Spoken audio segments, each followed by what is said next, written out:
Narinig niyo na ba yung mga kantang ganito?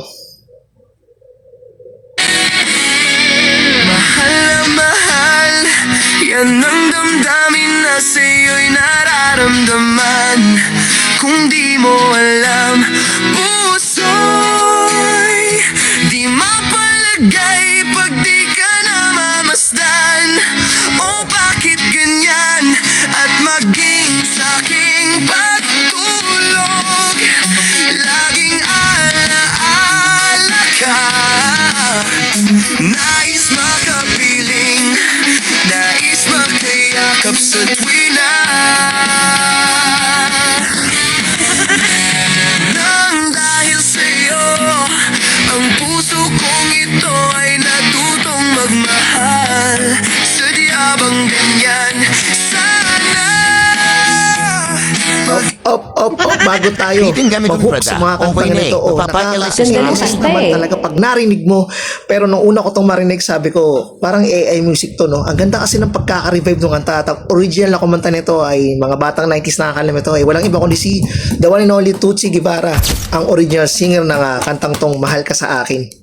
Sobra nung marinig ko, sabi ko parang may mali, AI music to kasi sobrang perfect kasi talaga yung pagkaka-arrange, yung boses ng vocalist, yung banda na to. Tapos sabi ko nakaka-curious, gusto kong i-research talaga. At sa Spotify Music, ang dami nila nito, mga kanta nila na mga ni-revive, mga kanta ni Jessa Saragosa, marami pang iba, at mga kanta ni Tutsi Guevara, yung mga old song talaga nire-revive at rock version to, no, ng Skate Avenue PH. Yan yung pangalan ng banda na yan, Skate Avenue PH. Pero ang nakakalungkot dito is AI music nga sila, so hindi nga sila totoo, walang mangyayari nga meet and greet fans, yung mga concert, mga mall tour, walang ganon, AI music kasi sila, no. At syempre, nakakalungkot isipin na yung mga artist natin, yung mga totoong nagko-compose ng mga kanta na singer natin is umaaray sa mga ganito at na ano sa mga mainstream media to, na balita na to sa GMA News. At marami mga sikat na artist natin ang nagre-react sa AI music. May iba naman kagaya ni Lito Camo na parang pumabor, sabi niya okay daw kasi yung kanta niyang Buksan Mo, di ba? Yung kinanta ni Revillame na siya ang nag-compose nung Buksan Mo, nag-trending sa TikTok yun, di ba? Sobrang ang dami pinapasikat ng mga TikTok na mga lumang kanta. So kagaya nito, mga kanta na to. ikaw din, wala nang salitang kailangan pa. Sayaw mo pa lang, sagot na sa lahat. Hawak mo ang beat, hawak mo ang gabi. Tawag galaw mo. So yan, kagaya nitong Hawak Mo Ang Beat, ginawa to ni DJ Mogo, no? Hawak Mo Ang Beat. At in-interview na rin to sa mga mainstream media at sinabi nga niyang hindi daw AI. But sa baba nakalagay kasi doon lalabas talaga AI generated, no? So AI music din yung Hawak Mo Ang Beat. Kahit sabihin natin siya ay foreigner, di ba? Paano siya nakapag-Tagalog? Hindi nga daw siya nakakaintindi gano'n ng Tagalog. So sa tulong ng wife niya sa mga translate, di ba? At gumamit pa rin siya ng mga AI music nga. Ako, nag-edit din ako ng mga video. Hindi ko walang alam kung paano gumawa ng AI music. Pero hindi ako professional singer. Pero kagaya na sinabi ko, music lover ako. So alam ko agad nung gumagamit siya ng ganung mga na AI generated nga. So gumamit na siya ng mga auto-tune yan. Syempre, yung pag-adjust ng boses nung kakanta, syempre. At si DJ Mogo, hindi naman siya singer, di ba? Hindi naman siya kumanta, DJ siya eh. So siya yung mga nag-arrange ng music. Siya yung mga nag-edit nun sa beat, di ba? Magmula sa beat, sa music nun, sa rhythm nun, di ba? Yun talaga nakakalungkot isipin na gaya nun, narinig ko yung lalo na Skate Avenue PH na nahumaling ako.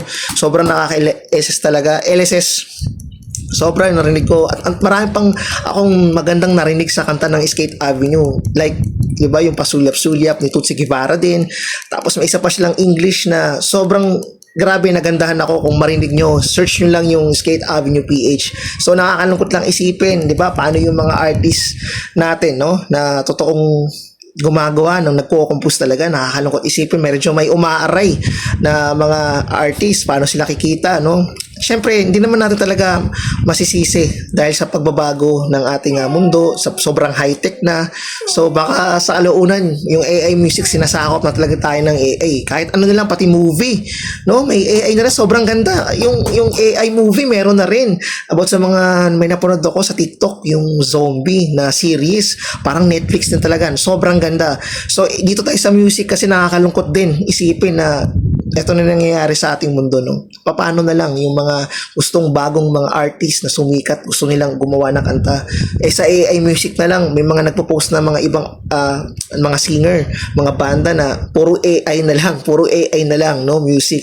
Sa Spotify music, sa YouTube music, marami na, maririnig mo sila. So nakakalungkot lang, think about it.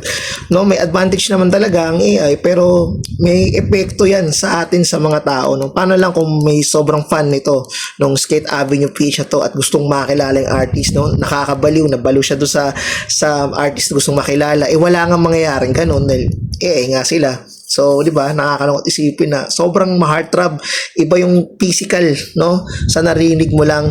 So, think about it, ang AI music talaga, malakas talaga ang hatak nito sa mga Spotify music. So, sobrang marami nung nakikinig sa kanila. Makikita mo naman yan sa mga listeners sa baba, yung pag-research mo, kung ilan ang mga daily na nakikinig sa kanila. So, nakakalungkot lang isipin. So, yun talaga. Ano lang kayo, anong comment nyo, anong masasabi nyo dito? Isa.